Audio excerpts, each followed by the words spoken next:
ขณะนี้เจ้าประคุณสมเด็จพระมหาธีราจารย์เจ้าอาวาสวัดประชิติพลวิมลมังคลารามในฐานะเจ้าสำนักปฏิบัติธรรมประจำกรุงเทพมหานครแห่งที่ 62 กำลังจุดเทียนธูปบูชาพระรัตนตรัย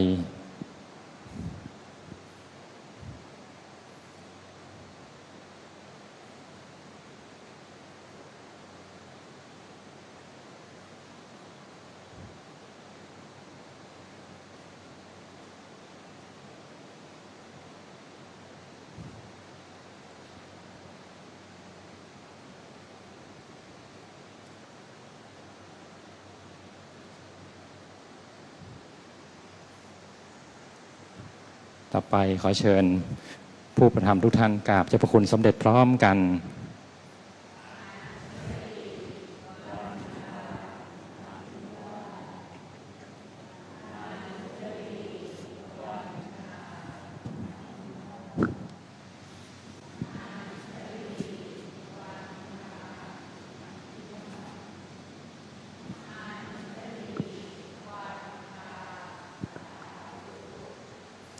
วันนี้เนื่องในวันสำคัญทางพระพุทธศาสนาวันมาฆบูชาเจ้าพระคุณสมเด็จพระมหาธีราจารย์เจ้าอาวาสวัดพระเชตุพนวิมลมังคลารามในฐานะเจ้าสำนักปฏิบัติธรรมประจำกรุงเทพมหานครแห่งที่ 62 เมตตาเป็นประธานและให้โอวาทโครงการปฏิบัติธรรมบัดนี้ได้เวลาสมควรแล้วกล่าวขอกราบอาราธนานิมนต์เจ้าพระคุณสมเด็จได้ให้โอวาทแก่ผู้ปฏิบัติธรรมควรมิควรสุดแต่จะเมตตา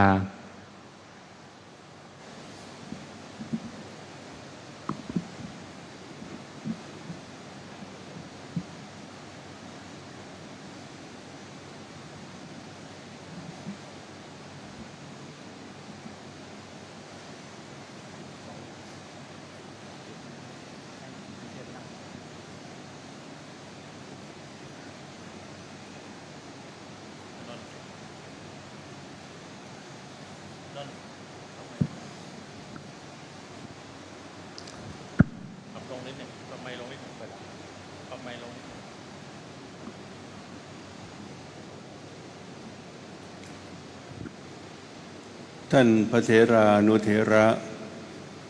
คณะพระวิปัสสนาจารย์อุบาสกอุบาสิกาผู้ปฏิบัติธรรมสำนักปฏิบัติธรรมวัดพระเชตุพนวิมลมังคลารามทุกท่านวันนี้เป็นวันคล้ายวันที่พระพุทธเจ้าทรงแสดงพระโอวาทปาติโมกข์แก่พระอรหันต์1,250 องค์และเป็นวันคล้ายกับวันที่พระพุทธองค์ทรงปรงพระชนมายุสังขารพุทธบริษัทจึงถือเอาวันนี้เป็นวันสำคัญในพระพุทธศาสนาวันหนึ่งและทำการบูชาเป็นกุศลพิเศษเรียกกันว่ามาฆบูชาแปลว่าการบูชาในวันเพ็ญกลางเดือน3แต่ปีนี้เป็นปีอธิกมาสจึงเป็นการบูชาในวันเพ็ญขึ้น15 ค่ำเดือน8เดือน4ประจำปีพุทธศักราช 2569 วาระนี้ขออัญเชิญพระโอวาทสำคัญในเรื่องความอดทนอดกลั้นมาปรารภอนุโมทนาสาธุการในการปฏิบัติวิปัสสนากรรมฐานสมเด็จพระบรมศาสดาจารย์ทรงบรรหารจุดมุ่งหมายสุดยอดแห่งพระพุทธศาสนาหรือที่สุดแห่งสังสารวัฏโดยทรงแสดงปฏิปทาทางดำเนินที่จะให้ไปถึงพระนิพพานไว้ความตอนหนึ่งว่าขันติปรมังตโปตีติขาแปลว่าขันติคือความอดทนหรืออดกลั้นอดใจเป็นตบะอย่างยิ่งขันติเป็นยอดตบะคือเครื่องปราบกิเลสและบาปทำเครื่องกั้นพระนิพพานเป็นทางที่จะให้บรรลุพระนิพพานเป็นทางตรงเป็นทางดีพระพุทธศาสนาได้ความสำคัญกับความอดทนอดกลั้นไม่เบียดเบียนไม่ว่าร้ายไม่ทำร้ายกันท่านแสดงอานิสงส์ของขันติธรรมไว้หลายประการอาทิสมาธิคุณานังขันติประธานการนังขันติเป็นเหตุเป็นประธานแห่งศีลแห่งศีลคุณและสมาธิคุณสัพเพปิกุสลาธัมมาขันตยาเยวะวัฏันติเตแม้กุศลธรรมเหล่านั้นทั้งหมดล้วนแต่เจริญขึ้นจากขันติโดยแท้ขันติทีรัสสะลังกาโลขันติเป็นเครื่องประดับของนักปราชญ์ขันติตโปตปัสสิโนขันติเป็นตบะของผู้มีตบะขันติพลังวะยตินังขันติเป็นกำลังของผู้บำเพ็ญพรตขันติหิตะสุขาวหาขันตินำซึ่งประโยชน์เกื้อกูลและความสุขมาให้ขันติโกเมตวาลาพังนาพิงยาสัตสีสุขสีละวาคนมีขันติย่อมเป็นคนมีเมตตามีลาภมียศมีสุขปิโยเทวมนุษสานังมนาโปโหติขันติโกคนมีขันติย่อมเป็นที่รักที่พอใจของเทวดาและมนุษย์ทั้งหลายสัทธุโนวัจโนวาทังกโรติเยวะขันติโกคนมีขันติชื่อว่าย่อมกระทำพระโอวาทคือพระวจนะของพระผู้มีพระภาคเจ้าปรมายะปูชายะชินังปูเชติขันติโกคนมีขันติจัดว่าบูชาพระพุทธเจ้าผู้พิชิตมารด้วยการบูชาอย่างยิ่งยอดเป็นต้นท่านทั้งหลายขันตินี้เป็นประธานที่จะนำให้บรรลุผลทั้งที่เป็นโลกิยะและโลกุตระเพราะขันติเป็นธรรมะที่เป็นปฏิปทาอันยอดเยี่ยมที่สำคัญยิ่งขออนุโมทนาสาธุการในกุศลจริยาสัมมาปฏิบัติของทุกท่านขออำนวยพรให้เจริญรุ่งเรืองในพระธรรมวินัยมีผาสุขวิหารธรรมในการปฏิบัติวิปัสสนากรรมฐานและดำเนินชีวิตด้วยความไม่ประมาทเจริญในบุญกุศลยิ่งขึ้นสืบไปบัดนี้ขอรัตนาพระเถรานุเถระและขอเจริญพรเชิญอุบาสกอุบาสิกาสาธุชนทุกท่านได้ร่วมกันเจริญจิตภาวนาน้อมถวายเป็นพุทธบูชาเป็นเวลาพอสมควรเมื่อได้เวลาแล้วจักอนุโมทนาสาธุการเป็นสัญญาสามัคคีต่อไป อ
สัพเพ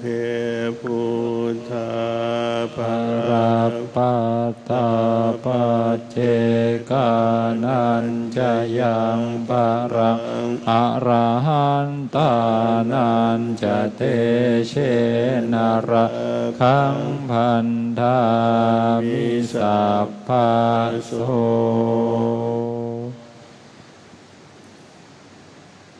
ต่อไปขอเชิญตัวแทนผู้ประทำเข้าถวายจตุปัจจัยไทยธรรม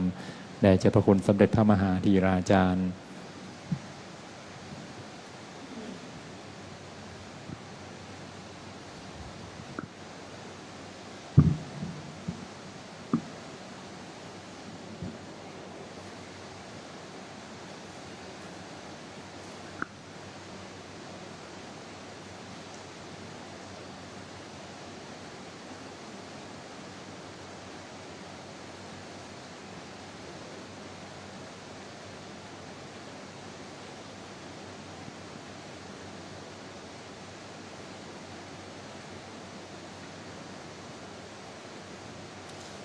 ขอเชิญคุณชาญบุตรคุณศิริพัฒน์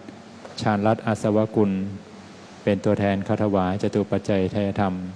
แด่เจ้าพระคุณสมเด็จพระมหาธีราจารย์เจ้าอาวาสวัดพระเชตุพนวิมลมังคลารามเจ้าสำนักปฏิบัติธรรมประจำกรุงเทพมหานครแห่งที่ 62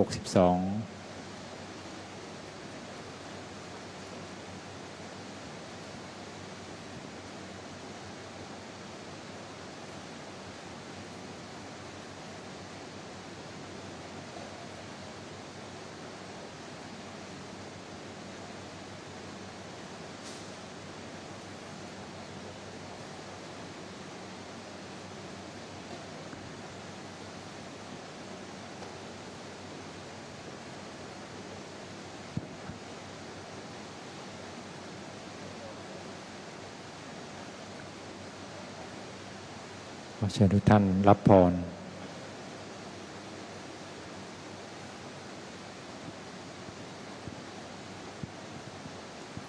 ยะถาวาริวหาปุราปริภูเรนติสาครังเอวะเมวะอิโตทินังเปตานังอุปกัปปติอิชิตังปฏิตังตุมหังคิปะเมวะสมิจฉตุสัพเพภูเรนตุสังกปาจันโทปนระโสยถามณิโชติระโสยถา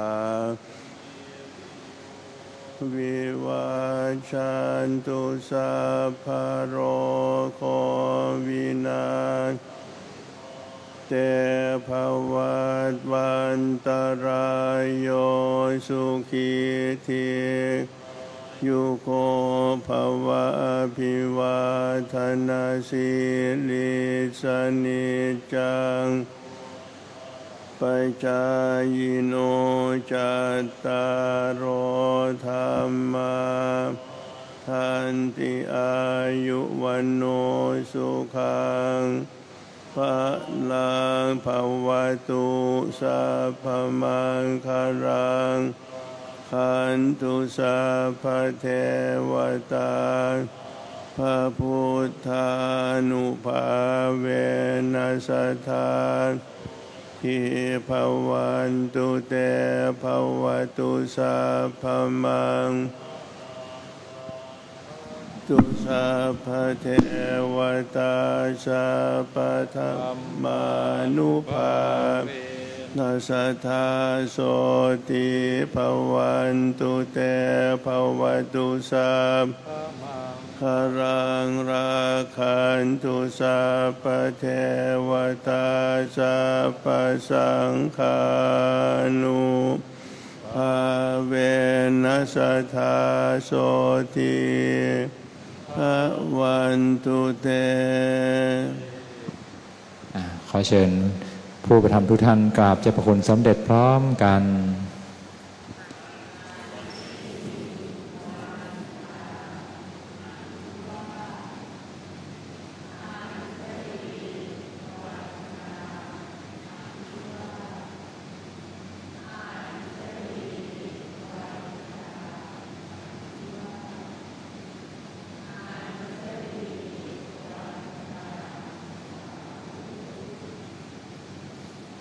ขออนุโมทนาญาติโยมสาธุชน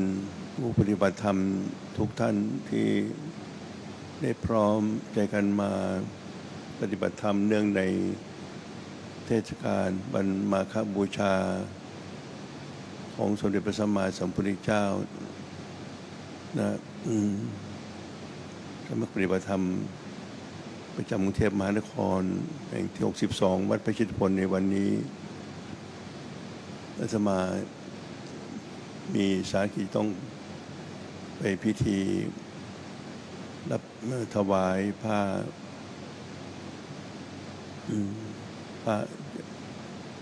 อุปสมบทถวายเป็นพระกุศลแด่สมเด็จพระนางเจ้าพระบรมราชินีนาถพระบรมราชชนนีพันปีหลวงที่วัดมาธาตุในโอกาสนี้